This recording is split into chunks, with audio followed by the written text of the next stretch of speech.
Everybody, it's PJ here. I don't have a full-fledged building project for you yet, but I do need to make a tapering jig for a couple of projects I have planned down the road. So I decided to go ahead and do that. Now, I'm going to be using a project plan that came from ibuildit.ca, which is John Hines' website. And I'm not going to be building the full tapering jig that he has on there. Mine's going to be more quick and dirty. I mainly only deal with a couple of specific sizes of lumber in most of my projects, so I don't really need the complexity that his has and the flexibility. I'll probably build the full one down the road, but in the interest of time, I'm just building a simple one that's based on a similar concept. So first I'm going to show you the plans that I'm using, and then I'm going to tell you the things that I'm changing, and then we'll go and I'll show you how I made it. So here's the SketchUp model for the tapering jig that mine will be based off of. This came from ibuildit.ca, which is John Hines' website. I strongly suggest you check out his site. He's got a lot of great plans there and a lot of great ideas, so check him out. There's a lot of features built into this that I probably won't use, and so I'm going to be building a stripped down version of this, almost to the point where it doesn't need a plan, but I kind of wanted to give you an idea of what you can do with this design.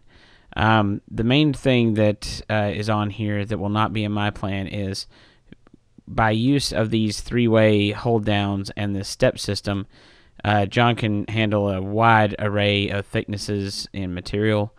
I generally only deal with 1/2 inch or 3/4 material, so I don't really need, or at least not right now, that level of flexibility in my tapering jig. So I'm really doing it for diagonals across flat goods as opposed to tapering legs and things of that nature.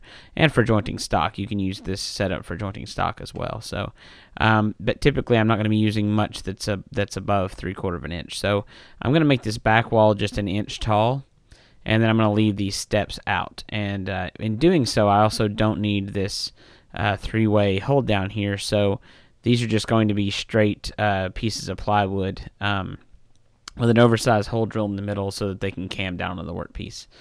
I'm also, for the same reasons, not going to be messing with this tapering setting here. When I do a taper, typically what I like to do, especially because I'm doing usually sheet goods and things like that, I like to mark the beginning and end of the taper on the workpiece itself and then just line those marks up with the edge of the cut. So mine will be just a way simplified version of this. I will use the handle and this overall design, and my dimensions for the length and width of the sled will be off of his plans. So the first things first, I'm going to take the 1/2 inch plywood that I'm using to cut the base from, and I'm going to set it on the table to set my blade height. I want to make sure that just one tooth is sticking up above the material. And then I'm going to turn on the saw and rip it down to the 6-inch width, followed by cross-cutting for the 30-inch length.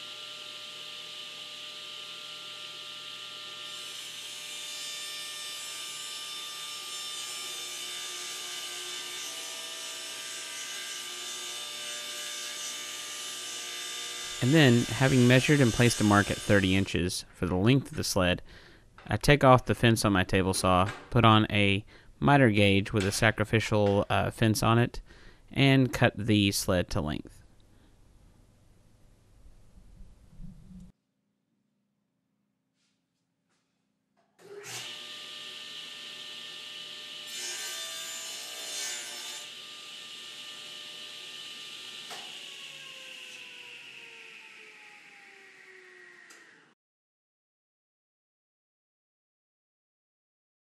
Now that I have the base done, I laid out some marks with my tape measure at every 5 inches as per the plans, and then I used my combination square to mark 3 inches into the board for a place to drill each hole. Now you'll notice that I did little right angle lines. I have an easier time drilling where I have two lines intersecting, so I do that pretty much all the time when I mark.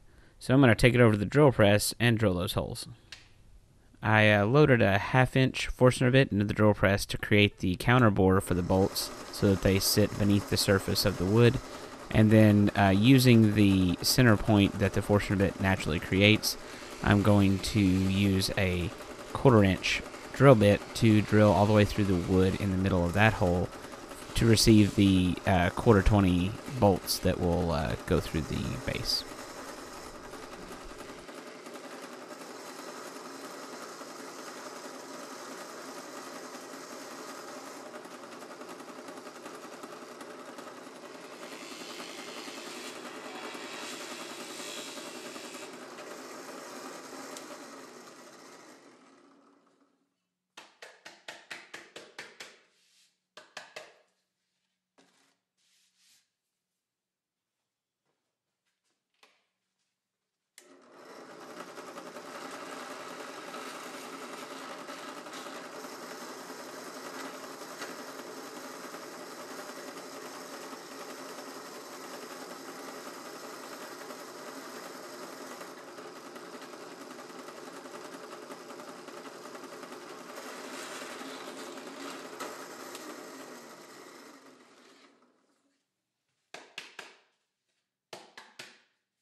Once the through holes were drilled, then it was an easy task to just add the hardware in by pushing the bolt through the counterbore hole and then adding a fender washer and a nut on top to tighten it down.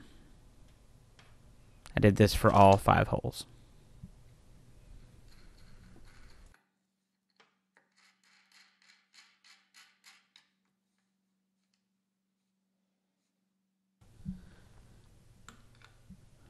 I had some 3/4 inch plywood offcuts that were already laying around, so I cut one of them down to 30 inches to make up the side wall for the sled, and I'm just gluing that in place.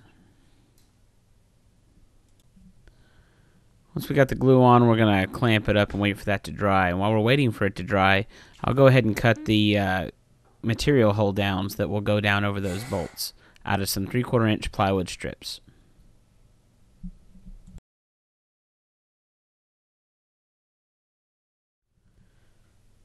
In order to cut the hold downs, first I cut one strip the length I wanted, and then I used it as a reference to set a stop block and cut the other 2.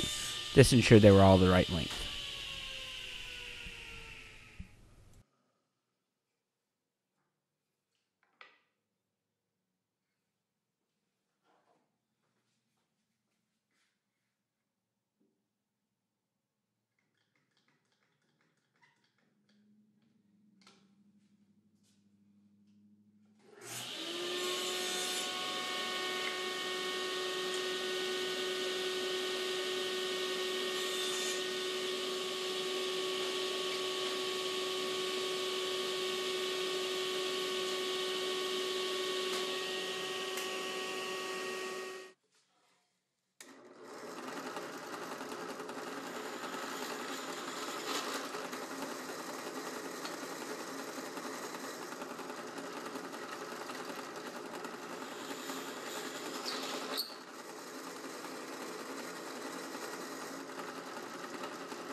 Although I didn't catch it on video, I did make myself some homemade knobs for the hold downs.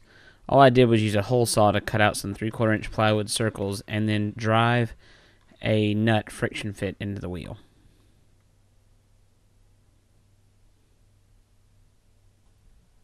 To make the handle, instead of measuring with measuring tape or anything like that, I just went ahead and placed the workpiece right onto the sled and marked the dimensions straight onto the workpiece. And then I ripped and cross-cut it down to size.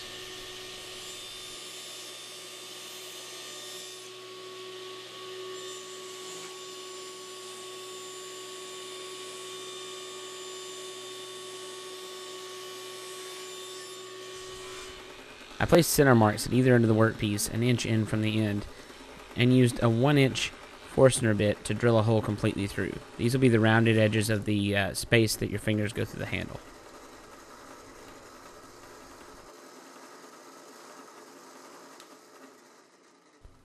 With the holes complete, I used a jigsaw to finish the opening.